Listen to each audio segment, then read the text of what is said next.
Hello, I am Amy Jackson, owner of Nurturing Confidence and a leadership coach who helps people to become more confident and effective communicators and leaders. I am thrilled and delighted to be a part of this incredible compilation project, Women Leading the Way. It's packed full of incredible stories of women who have gone above and beyond in their own lives to create impact that matters in the world. My own journey is one where I am very, how do I put this? So I look like I'm confident a lot of the time. And people used to come to me and say, I would be on stage or I'd be at a networking event and I would get off, or I had run a workshop and I'd get off stage and people would go, "Wow, Amy, you are so confident up there. I wish I could be like you." On the inside, I'm going, oh my gosh, they're going to find out what's going to happen. It's going to ruin my whole business if they find out that I'm not confident, because I'm supposed to be a coach and I'm supposed to build people's confidence. And through some really magic feedback conversations with a couple of peers and trusted colleagues and friends, I realized that actually the value that I had to bring was not in appearing confident, but in helping people to understand that confidence is an ongoing journey, and that inside I still wasn't feeling confident. Sometimes I was, absolutely, but the destination wasn't confidence. The destination was nurturing confident enough to have a first go and put yourself out there. And through this started my business, Nurturing Confidence. And in this chapter that I've included in this book, what I wanted to do was give a little bit of both my story and more importantly, some of the practical tools that I hope will give you, wherever you're at in your own confidence journey, some specific things that you can try that I know will build your confidence if you try them again and again. And so the workshop I wanted to give you today was a little taster of the story and a few of those pieces in terms of tools that I think will help. I encourage you to grab a notebook, because I'm going to get you to do some thinking along the way, and let's do some exploring and figure out what we've got. I'm going to share with you an occasional picture. I won't leave it up long. I'm just going to show you the picture for the fun of sharing. So like I was saying, one day I stopped waiting for confidence. I stopped waiting for the day that I would stop hearing that voice in my head, that I would stop waking at 3 a.m. going, what's wrong? And started nurturing, okay, I'm just going to be confident enough to give it a go. Now, I still sometimes wake at 3 a.m. and I still sometimes down on stage going, oh, who do I think I am? But my ability to step in anyway with a lot less stress, a lot less anxiety, and a lot more authenticity and connecting with and helping other people has been transformative. So what I want us to really think about is what I call shifting from I can't to I can take the first step. Yeah, so often when we talk about confidence, we think about, I couldn't possibly do that because I don't feel confident enough.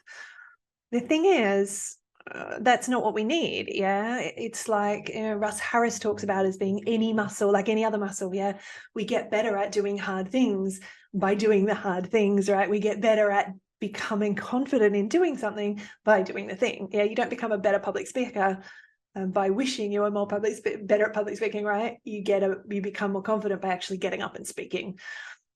So I want us to play with this idea of, for you, what would be confident enough to take the first step. I wanted to share this quote from the book chapter. We grow our confidence not through magic transformation. We don't wake up one day, feeling now I'm confident enough to do the thing that's going to let me lead the way. But we do it through noticing when we aren't feeling confident, grabbing a life raft and doing it anyway. Yeah, we grow our confidence by noticing those moments when we're holding ourselves back and going, what do I need so that in this moment I can take the next step that's going to help me lead the way forward? And what I want to share with you today is some of my favorite life rafts. I want us to think about how we breathe, how we use our posture, how we connect, and how we connect with intentionality. That's some specific practical things for us to try. So the first step I want us to do is to pause and breathe. Okay, so I've got to notice that I'm not feeling confident. What is it for you that lets you go, that I'm not confident enough story is playing right now? I want us to pause and simply breathe. So you'll have heard this lots of times, I'm sure. It's the one that most annoys me. I'm sorry, Mum, because my mum used to always say to me, just take 3 deep breaths. And as a teenager, that was the worst thing to say. It's not as easy as that, but the research supports her. A few deep breaths is enough to shift the state from there's no way I can possibly do this to I wonder what happens if I try. And so I want us to, there's some beautiful work come out of Heidi Hannam. I'm sorry, Heidi, I think I got that right. Beautiful researcher, neuroscience researcher in the US. And she talks about 4 seconds in and 6 seconds out. So I want you to take a second with me. Let's think about that thing that you're scared of doing. Yeah, let's think about it. I am actually a bit terrified that this book's going out in the world. I've written a chapter, and what happens if people don't like it? Yeah, that's a story that's going on in my head. What if you're all watching me going, oh, what a waste of time. So I want to think about that. Yeah, and I just want to pause my breath for a second. I just want to focus inwards and breathe in. Breathe out.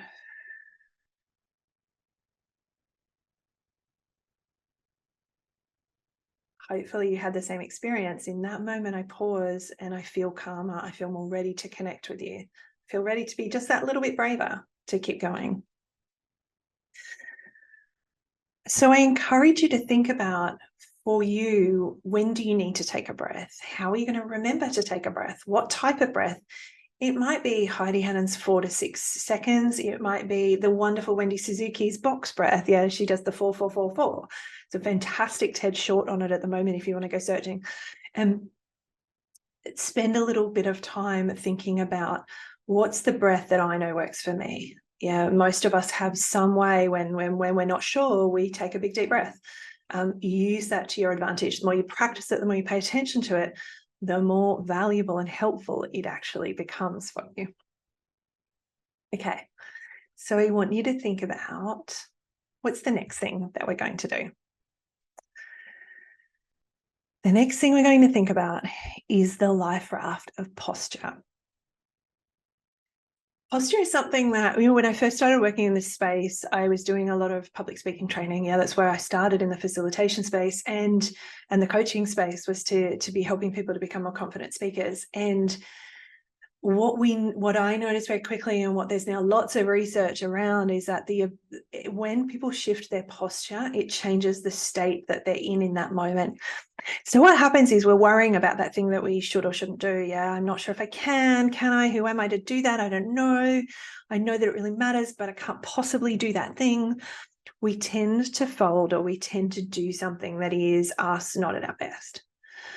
And what we can't reach for, because we maybe haven't made the connection with it, is what does me at my best look like? And then in the act of shifting our posture from that which is me not confident to, if I were feeling confident, this is how I was handling myself, we actually shift the state in our brain in that moment, or we make it more likely that we'll step in and more likely that we'll grow that confidence. So I want you to think about it. Take a second for you, whether you're sitting in your seat, whether you're walking, whatever you're doing as you're watching this. I want you to take a second to go, oh, that thing that I'm terrified of doing, I'm going to put that book out in the world. Okay. What does it look like? If I were confident enough to do this, what would I be doing? For me, I would be standing tall. Yeah, I'd be imagining a string coming out. I'm imagining energy radiating out of me. I'm connected with my heart. I've got my ears open, listening to the feedback I'm imagining you're giving to me. And I'm really sitting tall. Yeah. To me, I imagine myself sitting on a table, because me at my facilitative and speaker best, I'm actually leaning back, watching the world. So you want you to think about what's yours and do that for a second. Yeah, do the fold and the step up. I've got this. Do the fold and then the step up. I've got this.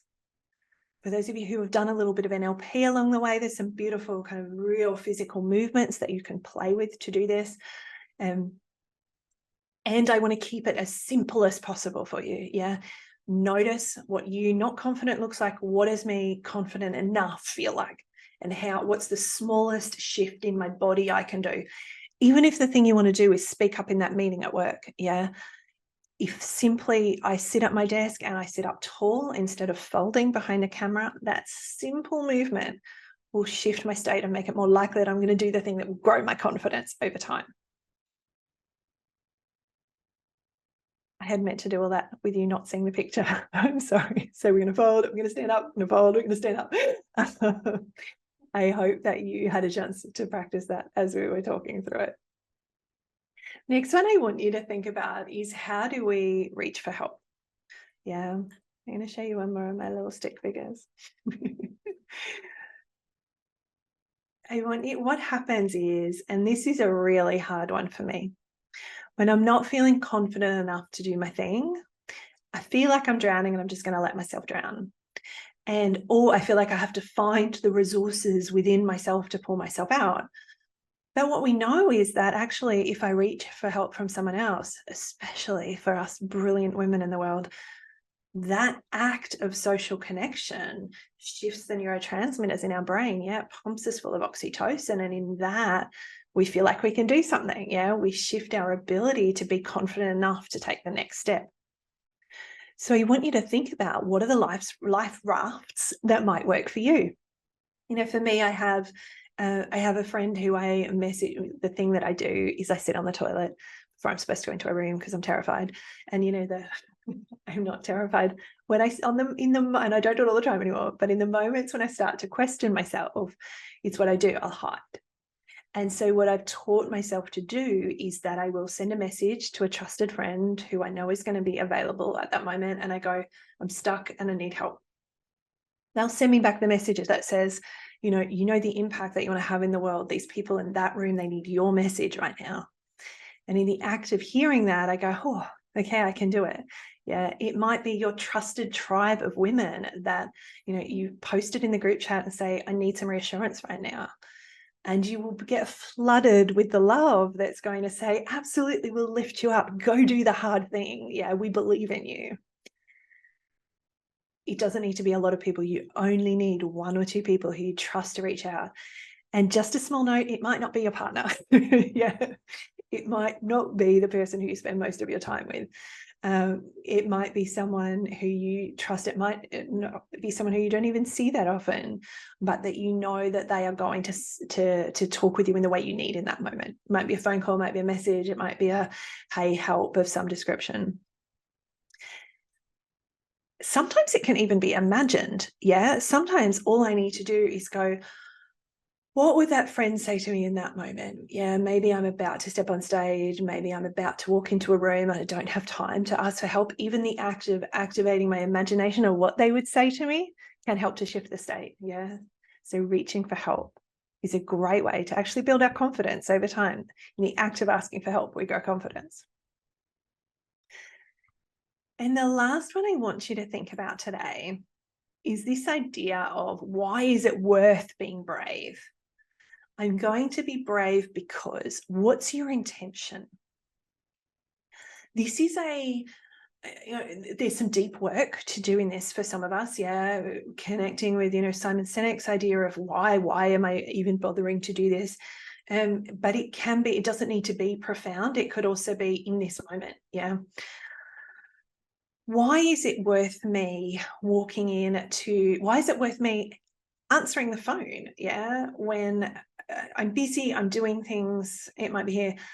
I know that the person on the other end of that needs my help, and that might grow my business, is going to help me to have more impact. Okay. Yeah. It might be, I don't want to do this report. There's no way that when I proposal, and there's no way that when I put this proposal together, the story is going, put this proposal together, it might be wrong, they might not like it, I'm not sure that I can, I don't think I've got the skills to do it. What happens if I pause for a second and go, why is this something worth doing? Okay, it's worth being brave in this moment, because if that proposal gets accepted, I'm going to be able to help twice as many people as I'm helping right now. If this proposal gets accepted, I'm going to be able to start to create a new wave of change and reach a new audience, grab a new product that's going to be even more effective. Taking a second, and it doesn't need to be a long time, yeah, but that connection with my intention for brave, difficult stuff, leading the way. What's my intention to lead the way? Yeah, if I were to lead the way in this moment, why would that be something worth being brave for? Thinking it to myself. If you like to journal, spend a couple of, even as little as 2 minutes, just journaling your response to that. Enough to shift to state, enough to be able to step in and be confident enough in that moment to give it a go. I hope you're feeling like you've got a few more pieces in your toolkit. I want you to think about not waiting to be confident one day. I want you to think about that change, that impact that you want to have, and start to think about what's the smallest steps that I could take to start leading the way. I want you to think about the toolkit you can build to stay afloat, to nurture your confidence over time. Because it's through doing hard stuff day after day, despite the discomfort, that we build our confidence and that we really have an impact on the world. So, ladies, thank you for sharing the time with me. Please do pick up the book and read the beautiful collection of stories of women being brave and doing hard things. Let them inspire you, and build your own little toolkit of the smallest things that you can do so that you can be confident enough to lead the way yourself.